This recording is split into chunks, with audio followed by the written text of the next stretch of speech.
देखिए, ये मीडिया उडिया का नाम मत लीजिए। उसकी मृत्यु हो गई है, अब उसकी लाश को ढोया जा रहा है। कोई मीडिया अब इस देश के अंदर एग्जिस्ट करता ही नहीं।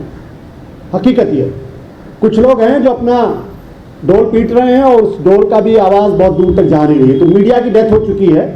2014 के पहले जो सरकार की पक्षकारी करते थे उनको दलाल कहा जाता था। आज जो सरकार के साथ खड़ा हुआ उसको पत्रकार कहा जाता है। हकीकत यह है कि मीडिया में जो कुछ भी दिखाई पड़ रहा है, जो कुछ भी आपके सामने है, वो बहुत तेजी के साथ बढ़ते हुए कैंसर का सिर्फ एक रिफ्लेक्शन। न्यायपालिका, जजेस के नाम आप ले लीजिए और आपको पता चल जाएगा उनका फैसला क्या होने वाला है। बहुत सारे ऐसे लोग हैं जिनकी रीढ़ की हड्डी गायब हो चुकी है और कुछ ऐसे लोग हैं जो कन्विंस्ड हैं कि यही होना चाहिए। 2024 से ज्यादा कम्युनल इलेक्शन इस देश में हुआ ही नहीं। एक के भी खिलाफ कार्रवाई हुई नहीं। देश के प्रधानमंत्री खुलकर कहते हैं कि भाई ये तो इन्फिल्ट्रेटर्स हैं, आपके मंगलसूत्र को उठा के ले जाएंगे। कहीं कोई कार्रवाई दिखाई नहीं पड़ी। ये नेहरू पर हमला इसलिए करते हैं क्योंकि आज की तारीख में भी ये खुलकर गांधी के ऊपर हमला नहीं कर सकते। इनके सबसे बड़े दुश्मन तो गांधी हैं, जिन लोगों ने बाबा साहब अंबेडकर के पुतले जलाए, क्या क्या नहीं कहा उनको। अगर आप हिंदू कोड बिल की पूरी डिबेट उठा के देखें तो आपको पता चलेगा। आज वो बाबा साहब अंबेडकर को गले लगा के घूमते। राजनीतिक पार्टियां 2014 में इनके साथ हाथ नहीं मिलाना चाहती थी, खाना नहीं खाना चाहती थी, गले नहीं मिलना चाहती थी। आज झुक झुक के पैर छूते।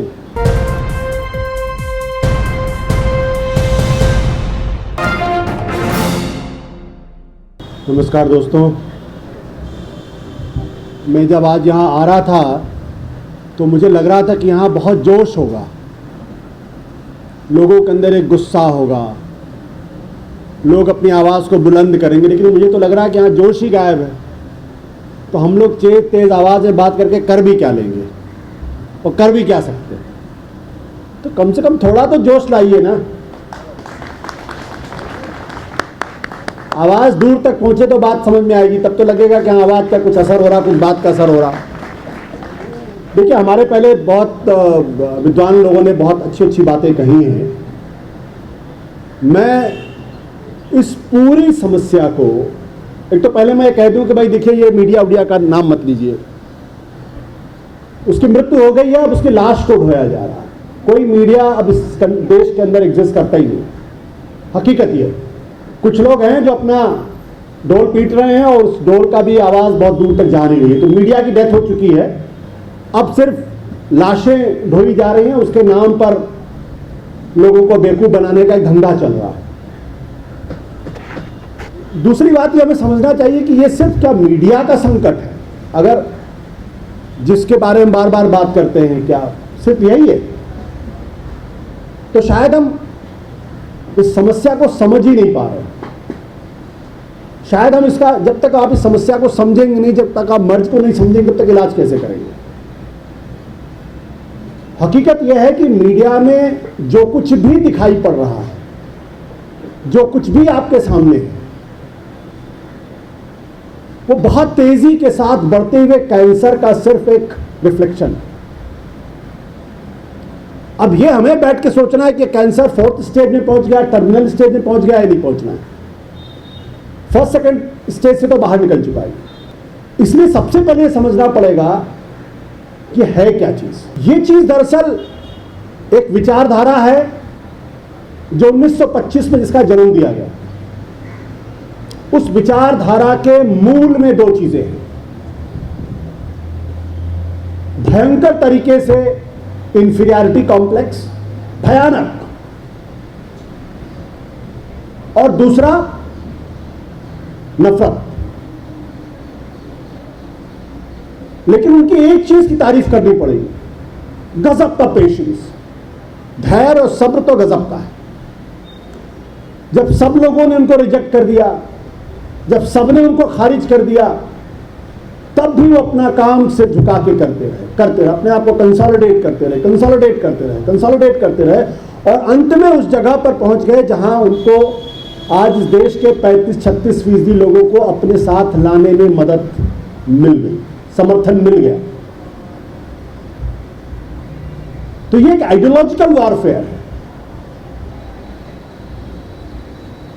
जब आइडियोलॉजिकल वारफेयर होता है तो वो एकांगी नहीं होता, मल्टी डायमेंशनल होता है, बहुआयामी होता है। जो चीज आज हम मीडिया में देख रहे हैं, यहां से बहुत थोड़ी दूर पे है न्यायपालिका, जजेस के नाम आप ले लीजिए और आपको पता चल जाएगा उनका फैसला क्या होने वाला है।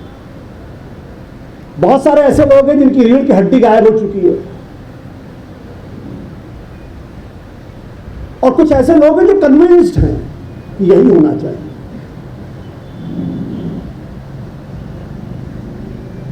आप दूसरा कोई इंस्टीट्यूशन उठा के देख ले, इलेक्शन कमीशन पास में ही है। 2024 से ज्यादा कम्युनल इलेक्शन इस देश में हुआ ही नहीं। एक के भी खिलाफ कार्रवाई हुई नहीं।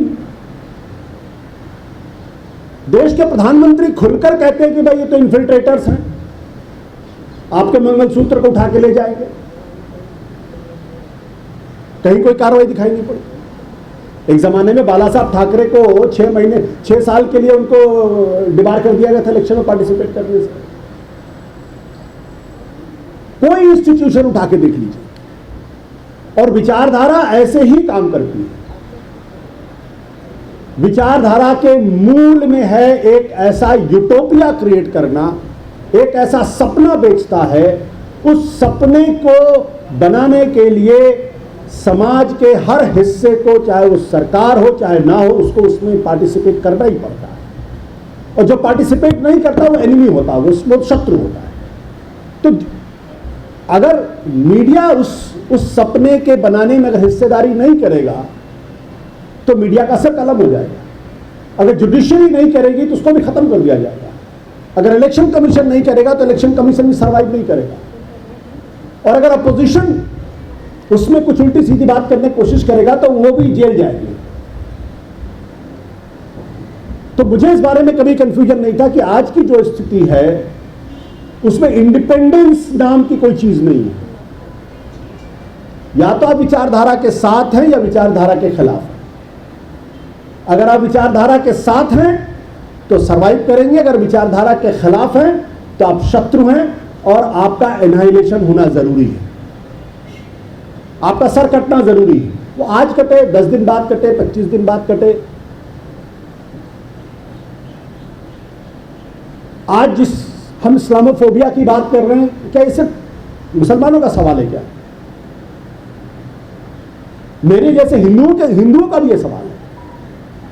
लोकतंत्र रहेगा तो हम जिंदा रहेंगे, लोकतंत्र नहीं रहेगा तो हम जिंदा नहीं मुर्दा हो जाएंगे।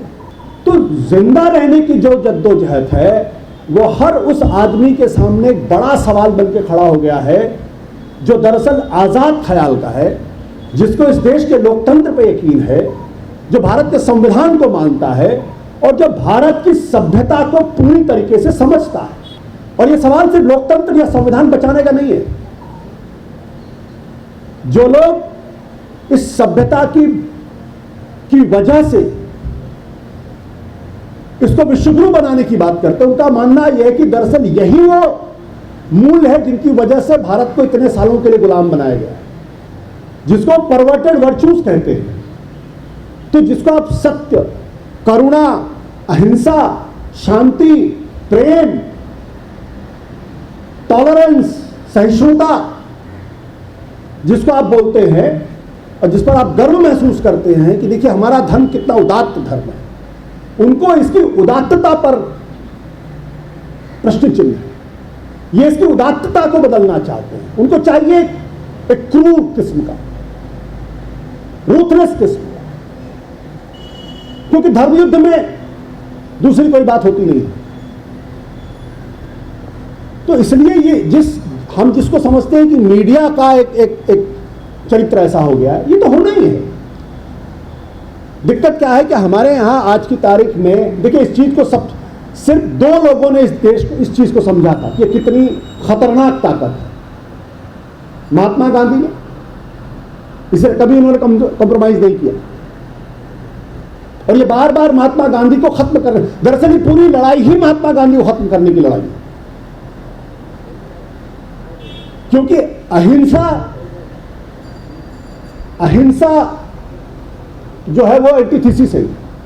उनको लगता है अहिंसा ने इस देश की सभ्यता के, इस देश के लोगों को कमजोर कर दिया, इसलिए विदेशी आए और उन्होंने हम पे कब्जा किया, इसलिए इस अहिंसा को नहीं होना चाहिए। इसलिए कभी सम्राट अशोक का जिक्र नहीं करते। तो ये दूसरा, पंडित जवाहरलाल नेहरू। दुर्भाग्य की बात यह है कि जिस पार्टी को सबसे ज्यादा नेहरू के बारे में बात करनी चाहिए, वो नेहरू के बारे में बात करने में उनको शर्म होती है। 1951 का जो पहला लोकतांत्रिक चुनाव हुआ, अगर आप उसको ध्यान से पढ़ें तो आपको लगेगा कि उस वक्त जवाहरलाल नेहरू जो बात कह रहे थे, वो उस खतरे को तब पहचान रहे थे, और उसके जानिब पे जो उन्होंने बातें कही, एक तरीके से उन्होंने रेफरेंडम कर दिया और उस खतरे को आने वाले कई दशकों के लिए दूर कर दिया, इतना डिस्क्रेडिट किया। इसलिए आज जो अटैक नेहरू के ऊपर होता है, जो लगातार नेहरू पर अटैक होता है, हर चीज के लिए नेहरू पर अटैक होता है, वो इसीलिए होता है क्योंकि ये जानते हैं कि जिस दिन नेहरू खड़े हो जाएंगे उस दिन इनकी दुकान बंद हो जाएगी, जिन दिन गांधी जी खड़े हो जाएंगे उस दिन। और हकीकत में ये नेहरू पर हमला इसलिए करते हैं क्योंकि आज की तारीख में भी ये खुलकर गांधी के ऊपर हमला नहीं कर सकते। इनके सबसे बड़े दुश्मन तो गांधी है। तो नेहरू पर अटैक करना आसान है क्योंकि वो सरकार में थे, वो प्राइम मिनिस्टर थे, और जब आप सरकार में होते तो 10 काम करते, 5 काम लोगों को तकलीफ होती है उससे। गांधी जी कभी सत्ता में थे नहीं, कभी सरकार नहीं चलाई उन्होंने। जिसको गांधी जी ने अपना उत्तराधिकारी कई साल पहले बनाया था, क्यों बनाया था उसका उन्होंने खुद जिक्र किया है। तो पहले वो नेहरू को खत्म करेंगे, उसके बाद गांधी। ये तो कहते थे गांधी वध। 1962-63 में आके इनको लगा कि नहीं, ये हमको एंडोर्समेंट चाहिए, हमको क्रेडिबिलिटी चाहिए, तब गांधी को उन्होंने अपनाना शुरू किया। जिन लोगों ने बाबा साहब अंबेडकर के पुतले जलाए, क्या क्या नहीं कहा उनको। अगर आप हिंदू कोड बिल की पूरी डिबेट उठा के देखें तो आपको पता चलेगा। आज वो बाबा साहब अंबेडकर को गले लगा के घूमते। सरदार पटेल के बारे में क्या क्या क्या नहीं। सरदार पटेल ने दिसंबर 1949 में चेन्नई की अपनी सभा में साफ तौर पे कहा कि ये जो जिस हिंदू राष्ट्र की बात करते हैं, दरअसल ये हिंदू राष्ट्र देश के लिए एक बड़ा खतरा है। और उन्होंने कहा संविधान मानना पड़ेगा, झंडे को तिरंगा तिरंगा सलाम करना पड़ेगा, और कहते तुम कहते हो कि हम तुम पर यकीन करें, कहते कुछ हो करते कुछ हो, ये खेल तुमको खेलने नहीं देंगे। ये सरदार पटेल ने कहा। तो ये पूरी कोशिश है कि इतिहास में नेहरू को अलग थलग कर दो। एक बार अगर आपने नेहरू को खत्म कर दिया तो उसके बाद गांधी पर अटैक करना, गांधी को खत्म करना आसान हो जाएगा। ये उस दिशा में जा रहा है। हमारे यहां दिक्कत क्या है, आज देखिए जो राजनीतिक पार्टियां 2014 में इनके साथ हाथ नहीं मिलाना चाहती थी, खाना नहीं खाना चाहती थी, गले नहीं मिलना चाहती थी, आज झुक झुक के पैर छूते। तो वो एक बहुत ही संगठित तरीके से अपनी विचारधारा को आगे बढ़ा रहे हैं। जब तक उस विचारधारा के बरक्स एक पैरेलल विचारधारा उतनी ही मजबूती के साथ, उतनी ही प्रतिक्रिया के साथ जवाब नहीं देती है, तब तक इस लड़ाई को लड़ना आसान नहीं। ये सिर्फ मुसलमानों का सवाल नहीं, ये आशुतोष का भी सवाल है, ये भाषा जी का भी सवाल है, ये राम पुनियानी जी का भी सवाल है, अशोक पांडे जी का भी सवाल है। और ये सवाल इसलिए है क्योंकि मेजॉरिटी के अंदर एक माइनॉरिटी है, अपने उस माइनॉरिटी माइंडसेट को पूरी मेजॉरिटी के ऊपर थोपना चाहते हैं। They are suffering from a complex. ये जो कॉम्प्लेक्स है, तो जब तक दलित खुलकर सामने नहीं आएगा, जब तक उसको यह नहीं लगेगा कि बाबा साहब अंबेडकर की पूरी विरासत को खत्म करना चाहते हैं, और उनकी विरासत को खत्म करने का मतलब यह है कि जो हजारों साल तक जो गैर बराबरी का जो सिलसिला था उसको खत्म करके आपको पुनः उसी गैर बराबरी मिला के खड़ा करते हैं। जब तक इस देश का दलित इस बात को नहीं समझे, दुर्भाग्य की बात है ऐसे नेता हैं जो हर पार्टी में फिट हो जाते हैं क्योंकि सब जगह उनको सत्ता चाहिए। जब तक इस देश का पिछड़ा नहीं समझेगा इस बात को, और जब तक पिछड़े दलित और माइनॉरिटीज के लोगों के अंदर एक सहमति नहीं बनती है, तब तक आप इसका मुकाबला नहीं कर सकते। इसलिए हमको बहुत लंबी लड़ाई के तैयार रहना चाहिए और किसी भी कुर्बानी के लिए तैयार रहना चाहिए, किसी भी बलिदान के लिए तैयार रहना चाहिए। ये इतनी आसान लड़ाई नहीं है, वो बहुत प्लान करके चलते हैं। वहां से हम आज के बारे में सोचते हैं, वो 25 साल बाद की प्लानिंग करके चलते हैं। ये जो 25 साल बाद की प्लानिंग है, कब क्या करना है, कैसे करना है, कौन सी गोटी फिट करनी, कौन से नैरेटिव को खड़ा करना है, वो उन सब चीजों को लेके चलते हैं। हमारे यहां वो एकता नहीं, हमारे यहां उस पर अभी कोई सोच नहीं है। इसलिए सिर्फ मीडिया का प्रश्न नहीं है, और दुर्भाग्य की बात यह कि हम सब लोग उसी मीडिया का हिस्सा हैं। और अंतिम में इतनी सी बात कहूंगा, 2014 के पहले जो सरकार की पक्षकारी करते थे उनको दलाल कहा जाता था। आज जो सरकार के साथ खड़ा हुआ उसको पत्रकार कहा जाता है।